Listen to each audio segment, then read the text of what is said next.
Եվ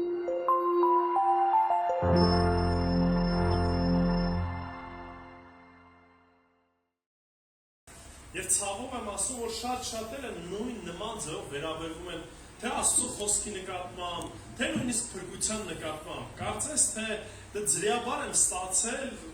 մեջ ինչ որ արժեք չկա, այսինքն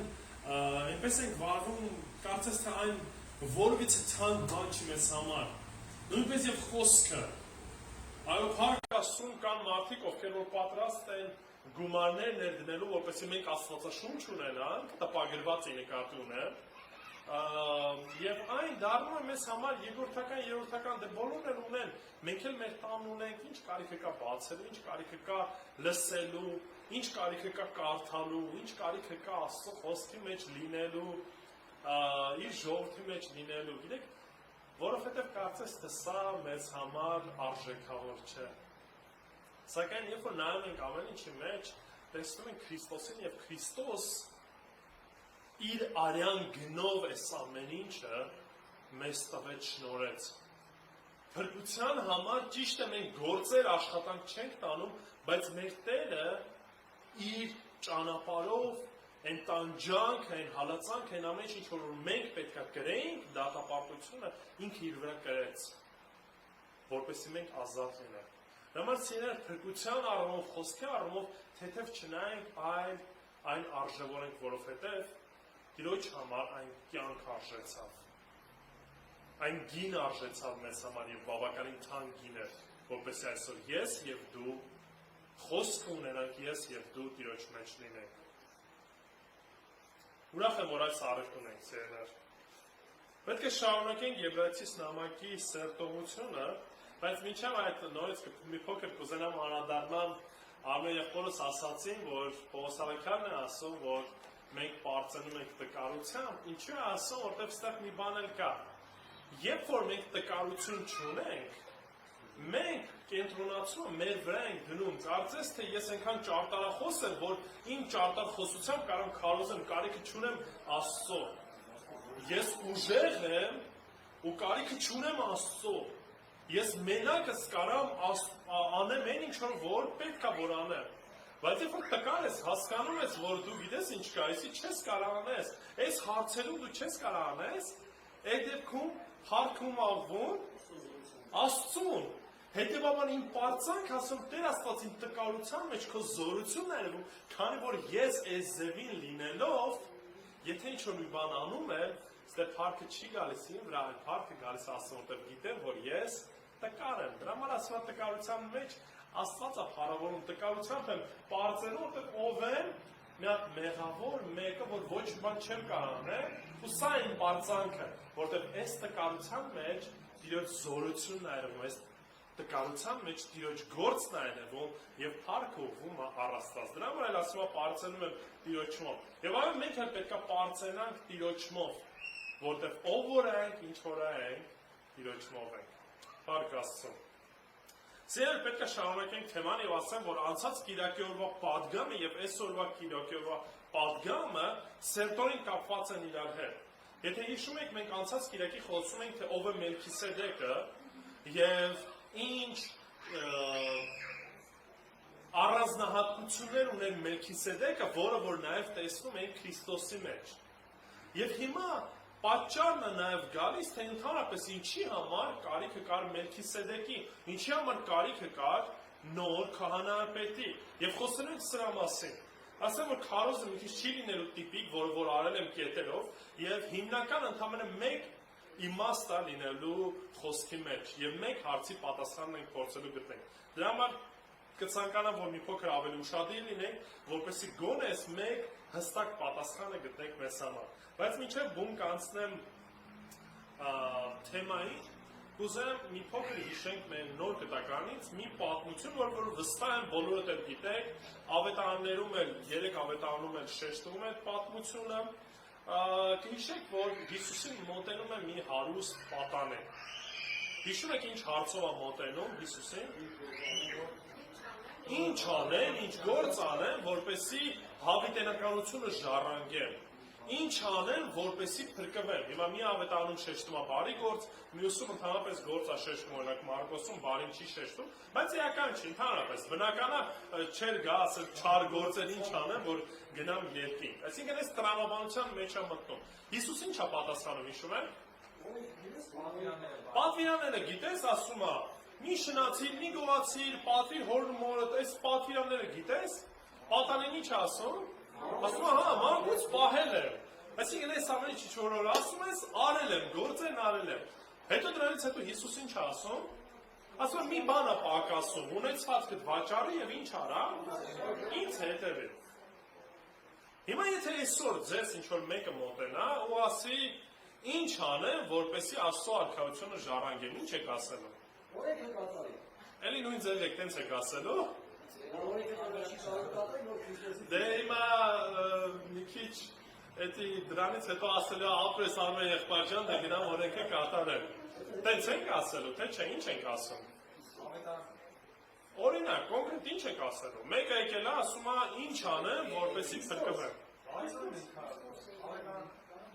Ավելի կոնկրետ։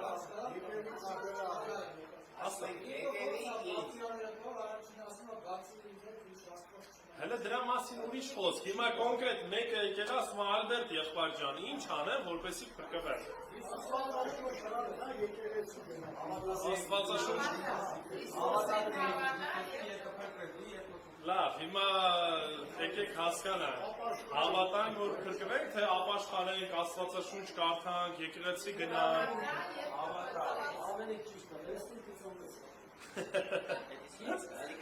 Լավ։ Մեզ։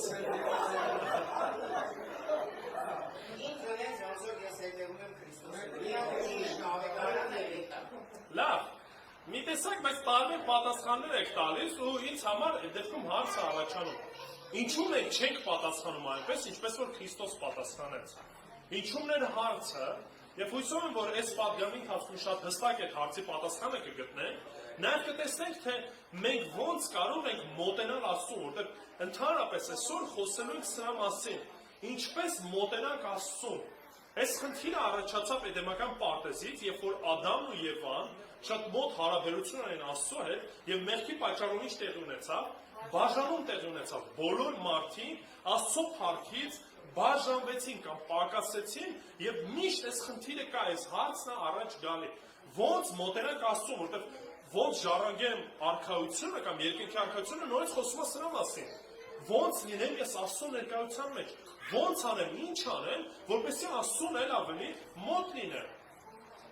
Եվ այսօր խոսելու ենք սրա մասին։ Եկեք բացենք Եբրայեցիս 7-րդ գլուխ, կարդալու ենք 11-ից 19 համարները։ Եբրայեցիս 11, Եբրայեցիս 7, 11-ից 19, եւ ձեր մտքում միշտ պահեք ինչ որ խոսել ենք, թե ով է Մելքիսեդեկը,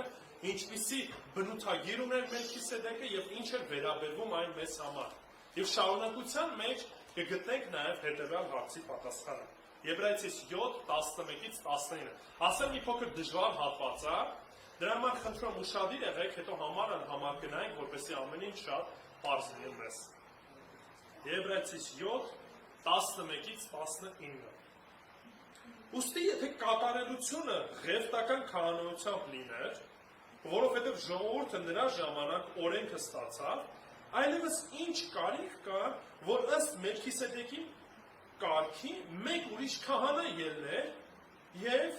չկոչվեր ըստ Ահարոնի կարգի, չկոչվեր ըստ Ահարոնի կարգի։ Քահանայության փոփոխման հետ հարկ էր, որ օրենքն էլ փոխվեր, որովհետև նա ում մասին այս բաները ասվում են, ուրիշ ցեղի է պատկանում, որից ոչ ոք զոհասեղանին չծառայեց։ Հայտնի է, թե մեր Տերը Հուդայի ցեղից եկավ, քահանայության վերաբերյալ այդ ցեղի մասին Մովսեսը ոչ մի բան չի ասել։ Առավել ևս հայտնի է, որ Մելքիսեդեկի նման մեկ ուրիշ քահանա է բարձրանում, ով ոչ թե ըստ մարմնապես պատվիրանի եղավ, այլ ըստ անվախճան կյանքի զորության, որովհետև նա վկայում է, թե դու հավիտենական քահանա ես ըստ Մելքիսեդեկի կարգի։ Առաջին պատվերը խափանվում է իր տկարության եւ անօգուտ լինելու պատճառով, որովհետեւ օրենքը ոչ մի բանի կատարյալ չդարձվեց, սակայն դա եղավ ավելի լավ հույս գալով, որի միջոցով մոտենում ենք Աստծուն։ Եկեք աղոթենք։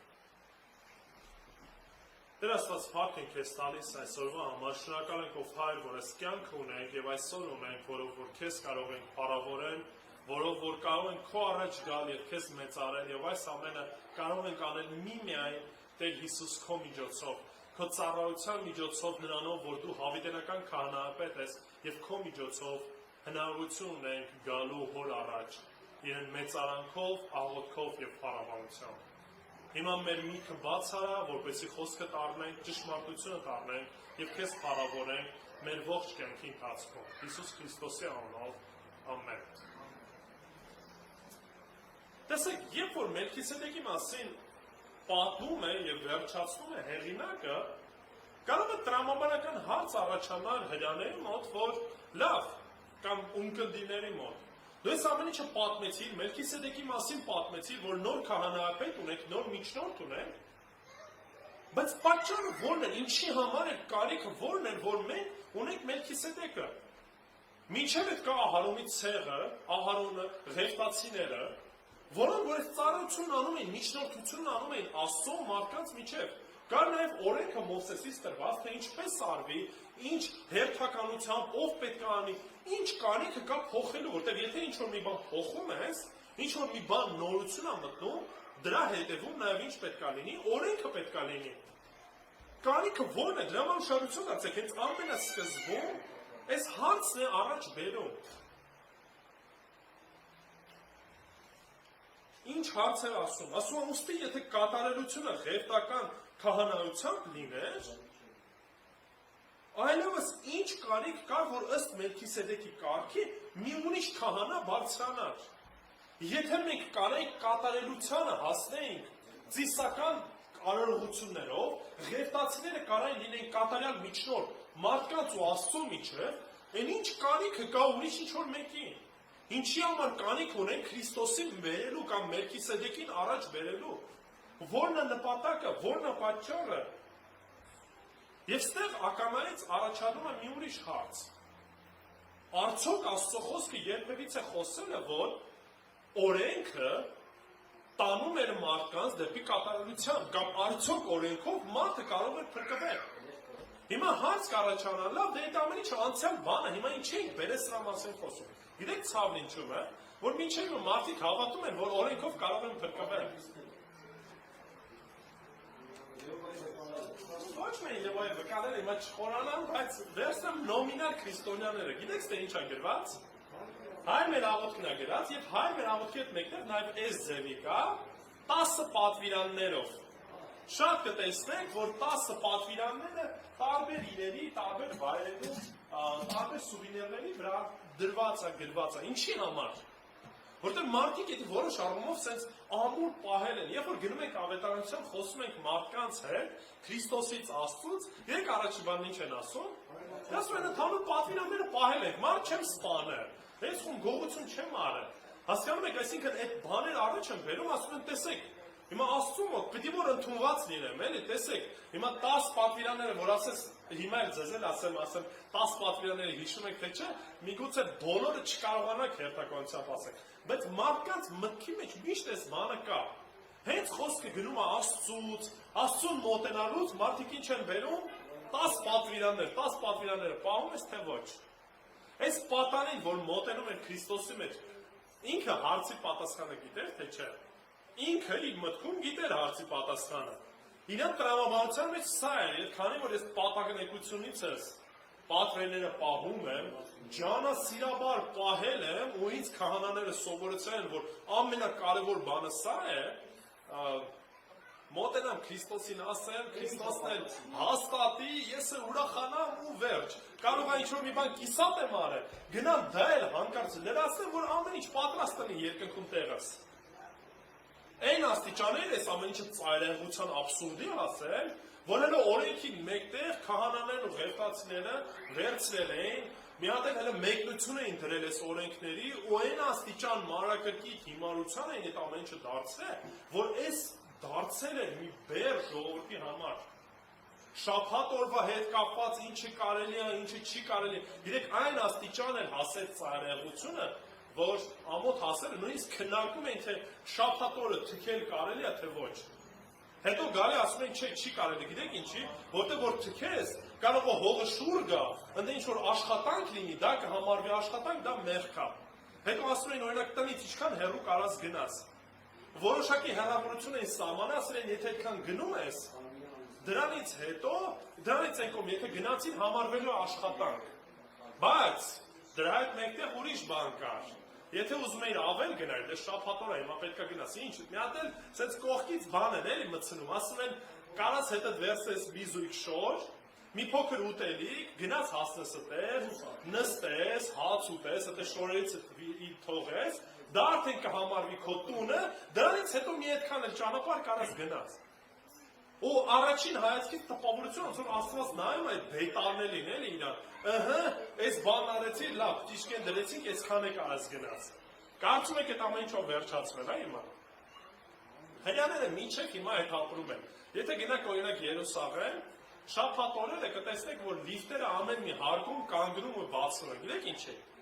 Որպեսզի հավելյալ աշխատանք չլինի, որտեղ շաբաթ օրը այդ կնոկա սխմելը համարվելու աշխատանք եւ դա մեղք է համարվելու։ Դրա համար ավտոմատ ամեն մի հարկում լիֆտը բացվում, փակվում է, որպեսզի դու այդ գործողությունը չանես։ Ասեմ ավելի, շատ տեղերում, օրինակ Ամերիկայում, որտեղ շատ հրեական համայնքներ կա, հրեաները վերցել են եւ մի մալուխ են լար են տարածքով մեկ անցկացրել ու նաեւ քարտեզը կա, կարող գտնեք։ Ու այդ մալուխը գիտեք ինչ համար են անցկացրել։ Ասել են, որ քանի որ այդ մալուխը մերն է, ուրեմն էսի մեր տարածքն է, մեր տունն է, ուրեմն շաբաթ օրը այս տարածքում ոնց ուզեմ կարամ ման գամ։ Ու կամաց այդ մալուխը երկարացնում են, ավելի մեծ տարածքներ են վերցնում, որպեսզի այդ օրենքը պահելով Աստծո հետ լինեն։ Հիմա դուք խնդում եք, բայց տեսեք, այդ ընդհանրապես մի քանի օրինակ են բերում։ Այս մեկնությունները հաստատոր գրքեր են, որոնք որ ավելացվել են օրենքի վրա եւ պատկերացեք ուղղակի այս իրավիճակը, որ ինչ բերի տակ էին ժողովուրդը։ Դա համար երբ որ Հիսուսն եկավ այս խոսքերը, որ ասաց եկեք ինձ մոտ բոլոր հոգնած ու բեռնավորվածներ եւ ես ձեզ հանգստություն կտամ։ Սրա մասին է, որ ասում է, տեսնում է թե ժողովուրդը ինչքան է չկռած այս օրենքը փորձում է պահի, որպեսզի Աստծո մոտ լինի։ Այնինչ խնդիրը սրա մեջ է, օրենքի նպատակը դա չէ։ Եկեք նախ եւ առաջ հասկանանք, թե ինչի համար տրվեց օրենքը, որից որ ծնվել էին նաեւ ծիսական արարողությունը, ինչի համար ընդհանրապես տվել օրենքները, ինչի համար են տրվել պատվիրանները, որն է նպատակը։ Եկեք բացենք Գաղատացիս 3-րդ գլուխ 19-ից 26 համարներն են կարդալու։ Մի փոքր մի քանի երկար հատվածներ միասին պետք է կարդանք սիրելիներ։ Դրա համար կխնդրեմ, որ ուշադիր լինեք, որպեսզի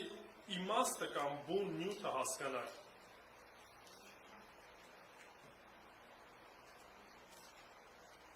Գաղատացիս 3-րդ գլուխ կարդալենք 19-ից 26 համարները։ Գաղատացիս 3-րդ գլուխ 19-ից 26 համարը։ Հապա ինչի համար է օրենքը։ Հարցադրում անում Պողոս առաքյալը։ Այն ավելացրեց հանցանքների պատճառով մինչև գար այն զավակը, ում տրվել էր խոստումը եւ այն հաստատվեց հրեշտակների կողմից միջնորդի ձեռքով։ Իսկ միջնորդը միայն մեկ կողմը չի ներկայացնում, մինչդեռ Աստված մեկ է։ Ուրեմն օրենքը Աստծո խոստումներին հակառակ է, ուրիշ հարց է տալիս։ Ասում է քավլիցի, որովհետև եթե տրված լիներ մի այնպիսի օրենք, որ կարող լիներ կյանք տալ, ապա իրեք որ օրենքից կլիներ արդարությունը, այսինքն հարց է տալի։ Ասում է եթե օրենքը տրված է, օրենքը եկավ ինչի համար, որպեսզի մեղքը երևա, որպեսզի մենք բոլորս հասկանանք ինչ վիճակում ենք գտնվում։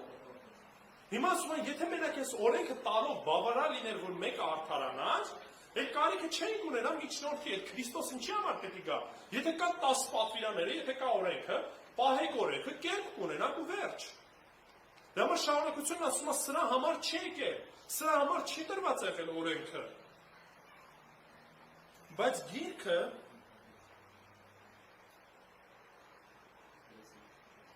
Բայց գիրքը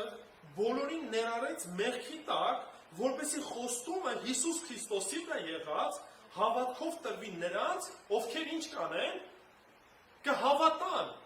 Այսինքն օրենքը եկավ, օրենքը ցույց տվեց, որ մենք խնդիր ունենք, մենք մեղավոր ենք, լուծումը նույն օրենքն է տալիս։ Չէ, ասում է, այս վիճակը ձեզ ցույց տվեց, որպեսզի մենք հավատքով ուշադրություն դարձնենք Հիսուս Քրիստոսին, որով որ հարցին լուծում էր տրվում։ Եվ ով որ հավատար, հավատքով արդարանալու էր։ Նախքան հավատի գալը մենք օրենքի տակ էինք պահված, փակված հավատին, որը հետագայում պիտի հայտնվեր։ Այսինքն հին ժամանակ նույնպես մարդիկ օրենքի տակ էին, այո, պիտի պահեին օրենքը, բայց հավատքով ինչ էին սպասում,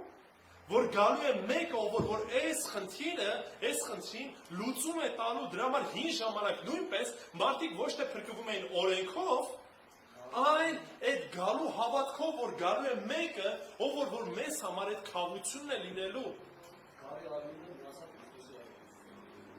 Գարի արյունը օրինակն էր, շուկն էր այն գարիկ բանին, որ պետք է լիներ։ Ուրեմն օրենքը մեր դաստիարակը եղավ մեզ Քրիստոսին բերելու, այսինքն օրենքը ցույց տվեց մեր վիճակը, ուղղորդեց, օրենքը ցույց էր տալիս Քրիստոսին, որպեսզի հավատով արդարանանք։ Եվ վերջինը, բայց հավատը եկավ այլևս դաստիարակի ձեռքի տակ չենք։ Եթե արդեն Քրիստոսը կա, Քրիստոսին տեսել ենք, ինչ կարիք ունենք դաստիարակի։ Քանի որ դուք բոլորդ էլ Աստծո որդիներն եք Քրիստոս Հիսուսի վրա եղած հավատքով։ Ուրեմն օրենքը ցույց է տալի մեր մեղավորությունը, մեր ով լինելը, մեր կարգավիճակը Աստծո առաջ։ Ցույց է տալիս եւ ըստ օրենքի նաեւ գալիս է ինչը դատապարտությունը։ Գիտեք, չէ՞ նույն բանը նաեւ աշխատում է մեր Հայաստանի Հանրապետությունում։ Գոյություն ունի նման հասկացողություն։ Այն ինչ որ չի արգելվում, այն թույլատրելի է։ Դրա համար սահմանադրությունը մեր օրենքը ինչ է լինում, անընդհատ փոփոխվում է, անընդհատ ավելացվում է, եւ մարդիկ կան, ովքեր որ ինչ են անում, գտնում են շրջանցման հնարավորություններ, որ եթե այս կետում sense գրած չի, ես իրավունք ունեմ այս ձև շրջվելու, այս ձև վարվելու։ Եվ այո, եթե օրենքում որևիցե մի բան մեզ չի արգելում, դա թույլատրելի է։ Սա դրա համար եկավ նախ եւ առաջ օրենքը ցույց տալու մեր ով լինելը։ Օրենքը մեզ ինչ որ մի բանից չի ազատում, չի փրկում։ Օրենքը ուղղակի մատնանշումը ցույց է տալիս օրենսդրին եւ նրա միջոցով փրկություն ստանալուն, արդարանալուն։ Եթե մենք մինչև հիմա կարծում ենք, որ 10 պատվիրանները պահելով Աստծուն մոտենում ենք, մենք սխալվում ենք, սխալ ճանապարհի վրա ենք։ Օրենքը պահելով ինչ որ գործ անելով որից է բան չեք ավելացնում։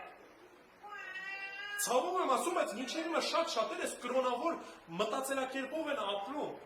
Շատ շատերը կարծում են, որ քրիստոնեությունը կամ հավատքը դա ինչ որ մի բան անել եւ չանելը։ Այս քայլն արեցիր, Աստծուն մոտեցար։ Այս քայլ արեցիր, Աստծուց հեռացար։ Ու անընդհատ այս բանն է։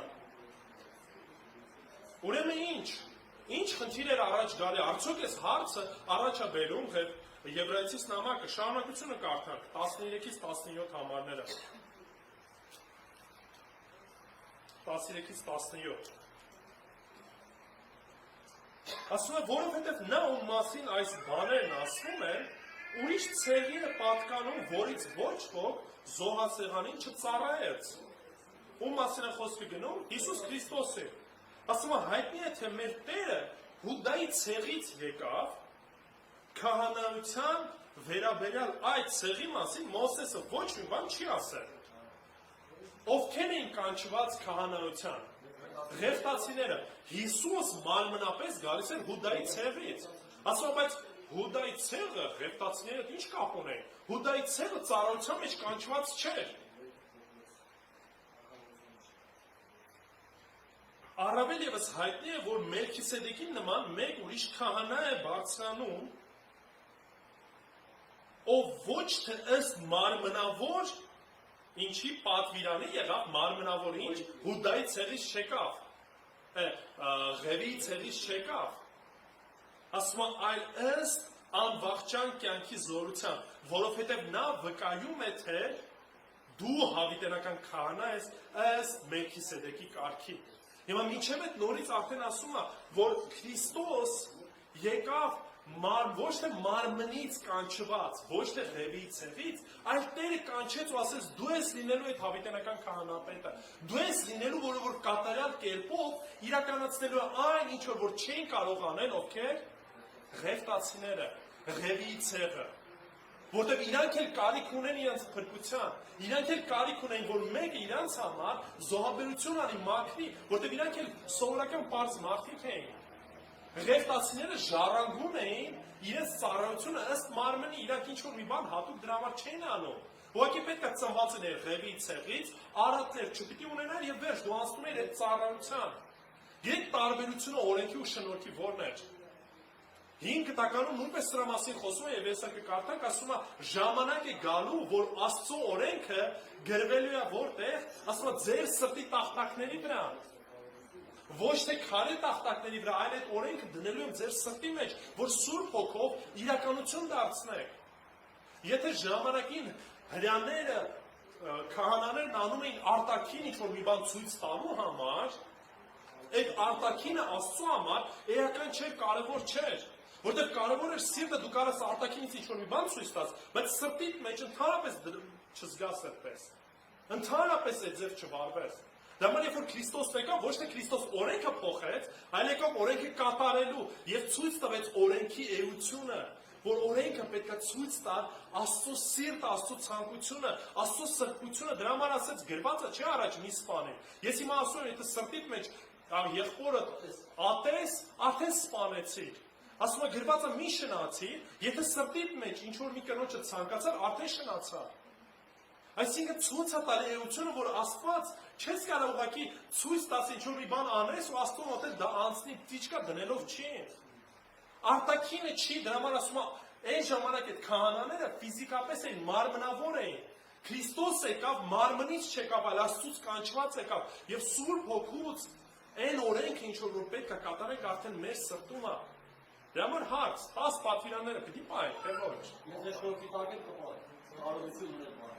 Հետևաբար այո, մենք պետք է պահենք օրենքը։ Ինչու, որովհետև այդ օրենքը մենք չենք պահում, որպեսզի Աստծուն մոտենանք, այլ քանի որ ես ուզում եմ անեմ այնպես, ինչպես որ Տերս է ցանկանում, սա իմ սրտի փափագը, սրտից է այդ բխում գործողությունս, այլ ոչ թե ես ստիպված եմ դա անելու։ Շատ շատերն այս արտահայտությունն են անում, ասում են, դե պարսիկները ավելի լավ են հավատում, քան թե մենք, որտեղ իրանք կրոնավոր են, համաձայն եմ արտաքինից, իրանք շատ կրոնավոր են, ինչի, որտեղ վախը կա,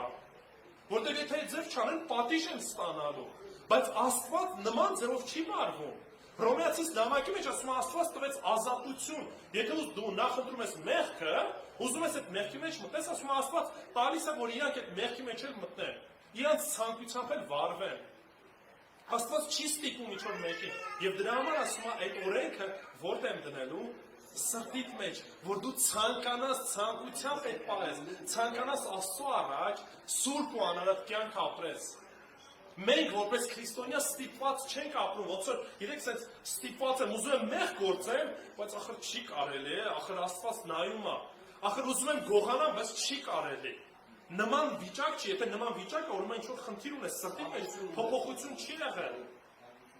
Մենք պետք է խնդրենք, որպեսզի մեր միտքը, մեր աշխարհայացը փոխվի։ Ապաշխարություն սա է նշանակում, ոչ թե գործողությունների փոփոխություն։ Այս ժամանակ կարայի գողանա, հիմա չեմ կարա գողանա։ Բայց եթե հնարավորություն ունենա կգողանամ, այլ մտքի փոփոխությունը, սրտի փոփոխությունը, արժեքային համակարգի փոփոխությունը, եւ սա բերում առաջ, որ ասում է, առաջ օրենքն է տրված, օրենքը պետք է ցույց տա, թե ինչ պետք է լինի մեր ներսում, սակայն այդ ամեն ինչը չէր կարող իրականություն դառնալ, եթե չգար Մելքիսեդեկի կարգի քահանայապետը, որը որ արդեն այդ օրենքը կկատարեր եւ կլիներ կատարյալ միջնորդը մարդկանց ու Աստծո միջեւ։ Եվ հետևաբար մեր փրկությունը, մեր Աստծուն մոտենալը ոչ թե օրենքով է, այլ շնորհքով։ Ոչ թե գործերով, որ որևիցե մեկը ինչ չանի, չպարծենա, այլ հավատքի միջոցով է։ Ար Հիսուս Քրիստոս։ օրենքը անօգուտ էր Աստծուն մոտենալու համար։ Ինչի՞։ Որտեղ օրենքը ցույց էր տալի մեր Աստծուց հեռու լինելը, մեր խնդիրը ու Աստծուց բաժանված լինելը։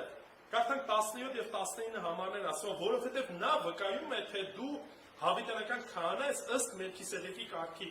Առաջին պատվերը խափանվում է, որն է առաջին պատվերը, հենց այդ օրենքը։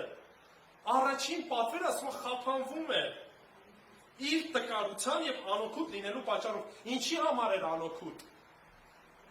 Արդարություն ստանալու, Աստծուն մոտենալու եւ փրկության համար։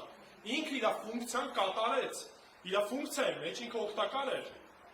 Բայց եբրայեցիների ուղերձում ինչ էր դեռևս, շնորհքից ուզում էին նորից մտնեն օրենքի տակ։ Կարծում են Քրիստոսի արյունը բավական չի մեզ։ Մենք հենց մի հատ ծիսական արարողություններ պետք է կատարենք։ Մենք պետք է զոհաբերություններ անենք, օրերը պահենք, սա անենք, այն անենք, որպեսզի առիթ ունենանք Աստծուն մոտենալու։ Ասում եմ, սրա համար այդ օրենքը ինչ է։ Անօգուտ է, օգուտ չունի, որևիցե բան դրանից չես հասնելու։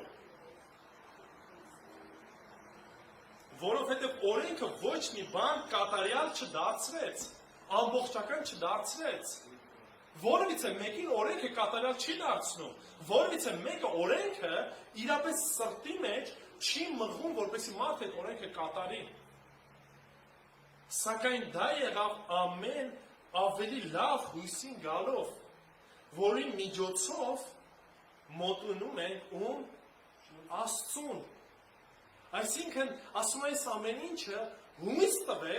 ծնեց, որ գալու է մեկը ում միջոցով ինչ ենք անելու, մոտենալու ենք մենք Աստծուն։ Հիմա այս կոնտեքստի մեջ եկեք կարդանք Հովանու 4:16 համարը,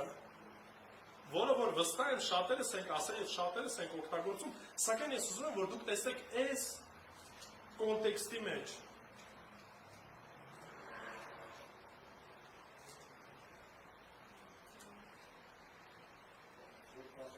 Այդ կներեք,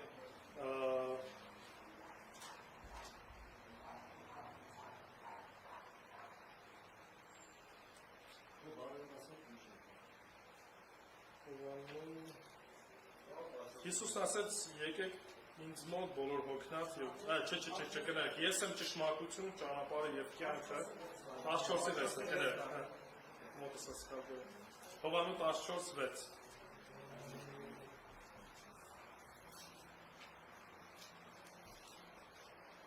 Եվ Հիսուսն ինչ է ասում, ում է ասում, նախ եւ առաջ հասկացեք որտեղ է։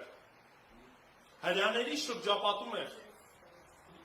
Եվ հրյաների շրջապատում Հիսուս այս խոսքերն է ասում։ Հիսուս նրանց ասեց, ես եմ ճանապարհը, ճշմարտությունը եւ կյանքը, ոչ մեկ հորը չի գա, բացի ինձանով։ Արդյոք հրյաների համար հեշտ է սա ընդունելը։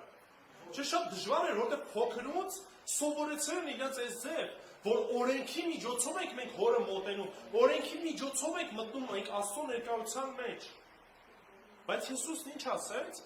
Ասեց, ես եմ միակ ճշմարտությունը եւ միակ ճանապարհը, եւ ոչ ոք հորը չի կարա մոտենա, եթե ոչ ինձանով։ Սիրելի, եթե մինչև հիմա դուք կարծում եք, որ ինչ որ լավ բարի գործերով կարաք Աստծուն մոտենալ, փրկություն ստանալ,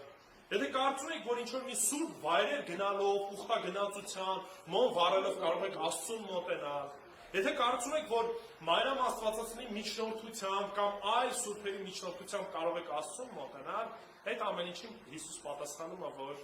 այդ ամեն ինչը անօգուտ է։ Որևիցե այլ ճանապարհ չկա։ Եվ ստեղ խնդիրը նույնիսկ ոչ թե քրիստոնեությունն է, ոչ թե բուդդիզմն է կամ ուրիշ կրոններն է, ոչ թե հուդայականությունն է, այստեղ խնդիրը Հիսուս Քրիստոսն է, որ միակ ճանապարհը առ Հայր ում միջոցով է, Հիսուս Քրիստոսի միջոցով է։ Դա համար երբ որ Հիսուս պատասխանում է այս պատանին, ուզում է այս պատանին նույնիսկ ցույց տա, որ մի հպարտացի օրենքով, որտեղ նույնիսկ օրենքը չես պահում։ Սիրտդ այդ հարստության հետ ավելի շատ է կապված, քան թե Աստծո։ Եվ երկրորդ բան ամենակարևորն է ասում ասի, հետևի ինձ, որտեղ ես եմ միակ ճանապարհը առ Հայր։ Բայց այս պատանին չեն կարա հասկանալ այդ ամեն ինչը, մինչև որ սիրտը կապված է այդ ոսկու այդ արծաթի հետ։ Սիրելիներս, մի փորձեք փրկությունը բանանեք, արժանանակ փրկության, մի փորձեք գործերով ինչ որ մի կերպ Աստծուն էլ ավելի մոտիկ լինեք, որտեղ թե փառաբանությունը, թե խոսքի քարոզը, թե ուսուցանումը, ցանկացած հոգևոր ծառայություն ձեզ Աստծուն չի մոտեցնում։ Աստծուն մոտեցնողը միմիայն Հիսուս Քրիստոսն է։ Մենք չենք կարող մտնենք առավոտի մեջ ասել Տեր Աստված, ես քեզ սա եմ անում։ Հիմա ես քեզ ավելի մոտիկ լինեմ ու աղոթքս լսելի դառնա։ Շատերը գալիս են ասում, դե քո ձայնը Աստծուն ավելի է շուտ հասնում, կամ Աստծուն ավելի մոտիկ ես դու, դե ոնց որ Սուրբ ավելի լավ կյանքով ես ապրում։ Սեր նման բան չկա, միակ միջնորդը, միակ ճանապարհը Հիսուս Քրիստոսն է։ Եվ ցանկացած այլ ավետարան, որտեղ որ քարոզվում է Հիսուս պլյուս ինչ որ բան, դա հակասուրբ գրային է։ Եթե մեր նպատակը Աստծուն գալը Հիսուս Քրիստոսի միջոցով, որպեսզի օրհնություն ստանանք, գումար ստանանք, առողջություն ստանանք, սա նույնպես հակասուրբ գրային է։ Աստծո խոսքը երբեք մեզ նման բաներ չի խոստացել, որ կտա։ Այլ Քրիստոսով ասած միակ բանը, որ կարող ստանանք, դա հոր մոտենալն է, փրկություն ունենալն է, ժառանգություն ունենալն է։ Սա մեր հույսը, այս հույսով ենք ապրում, եւ այս հույսով էլ պետք է առաջնորդվենք։ Եվ ինչքան որ դժվար է հрьяաների համար այս գաղափարը, այս հասկացողությունը, որ իրանց փրկության վրա որևիցե բան չեն կարող ավելացնել, ցավով եմ ասում, որպես քրիստոնյա Հայաստան մեզ համար էլ է շատ դժվար, որտեղ փոքրուց մինչև մեծ կարծում են, որ գործերով կարող են փրկվել, կարծում են, որ օրենքը պահելով կարող են փրկվել։ Դրա համար հստակ այս հարցի պատասխան ունենալ։ Փրկությունը, հոր մոտենալը, հոր մոտ գալը միմիայն Հիսուս Քրիստոսի միջոցով է։ Եվ սա իր շնորհով է, հավատքի միջոցով, որպեսզի որևիցե մեկը չպարծենա։ Վերջացնենք 2 Կորինթացիս 3 գլուխ 3-ից 11 համարներ ընթերցելով։ 2 Կորինթացիս 3 գլուխ 3-ից 11։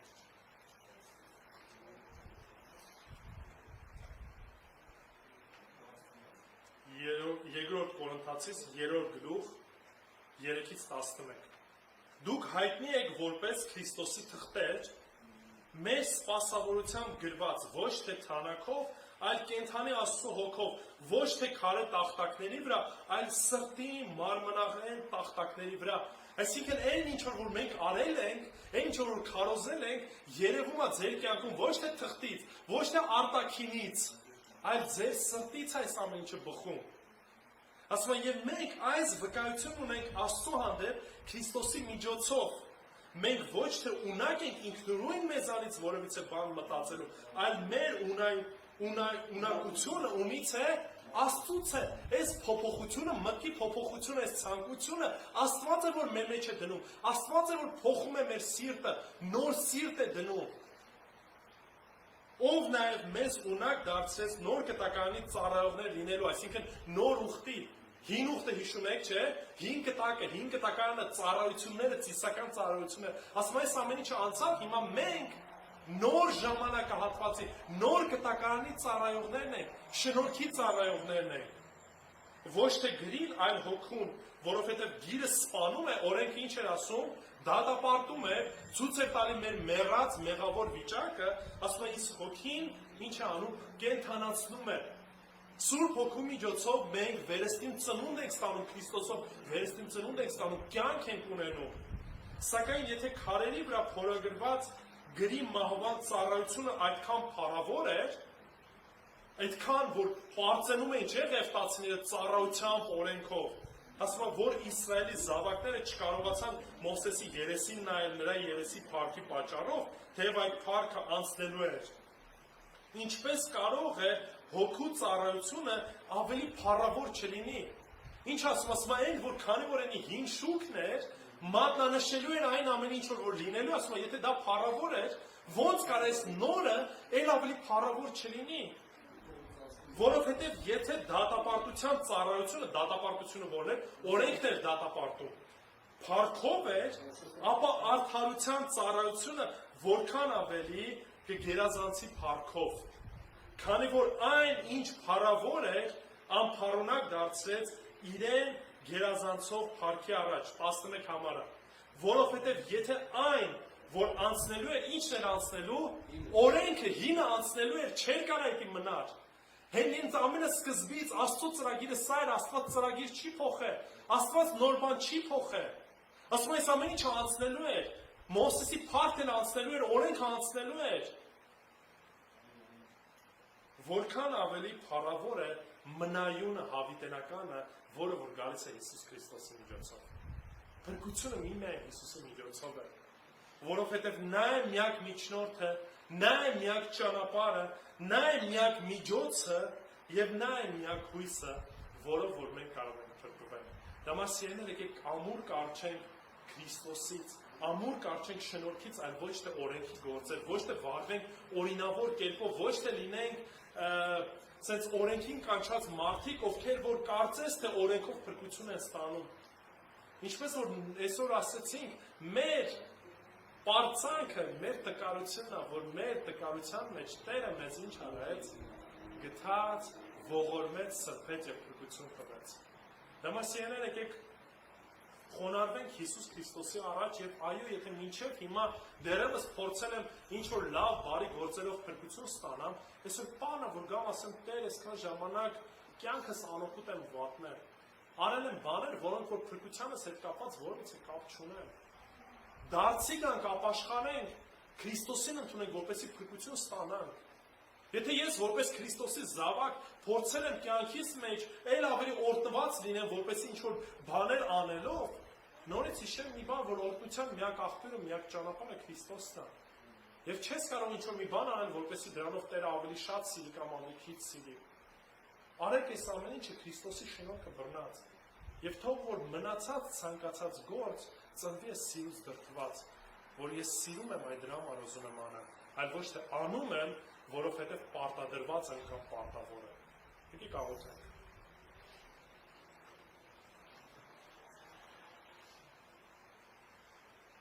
Տեր Աստված, իրապես շնորհակալ ենք Հայր, որ պարտադրված չենք այսօր այստեղ լինելու Տեր։ Պարտադրված չենք խոսքդ լսելու Տեր Աստված։ Պարտադրված չենք աղոթելով Հայր, այլ այս ամեն ինչը մեր սրտի փափագն է Տեր։ Այս ամեն ինչի միջոցով Տեր Աստված դու հայտնում ես քո կամքը Տեր, եւ մեր փափագն ու ցանկությունը քո կամքը կատարելու է Տեր։